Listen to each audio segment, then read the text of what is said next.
personnes, par exemple, je commence par le plus petit, comme je disais, pour les personnes qui n'ont pas de budget. Je prends un exemple parce que j'aime toujours prendre le petit en montant. Vous voulez entreprendre, vous êtes passionné, mais pour le moment, vous n'avez pas de budget. Ok, donc ça veut dire que quand vous avez 0 francs entre... Ok. J'ai une question que je vais te poser à toi qui veux entreprendre et qui a 0 francs. Est-ce que tu as un téléphone Android? Est-ce que tu as une bonne connexion Internet?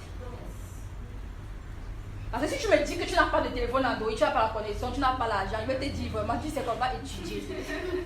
Va étudier. Laisse tes parents te payer l'école, tu étudies. J'ai suivi un jour le monsieur, je ne sais pas si vous le connaissez, Claudel. J'ai aimé cette vidéo où quelqu'un lui demandait avec quel budget entreprendre. Il dit que vraiment vous me cassez la tête tous les jours. Moi je ne sais même pas ce que vous voulez. Si tu as 20 000 ou bien si tu as 10 000, achète 2 alvéoles d'œufs Nord. Tu boues, tu achètes un plateau, tu mets sur ta tête, tu vends. C'est ça qui correspond à 10 000 que tu as. Parce que quand vous posez souvent la question, on a l'impression que vous voulez qu'on invente des choses. Si tu n'as pas, si tu as 10 000, commence par ce qui correspond à tes 10 000. Il y a quelque chose qui correspond à tes 10 000. Il y a quelque chose qui correspond à tes 20 000. Ainsi de suite.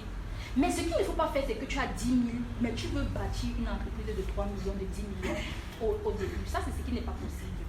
Par contre, tu peux avoir ta vision et tu évolues de manière graduelle et progressive pour atteindre cette vision-là.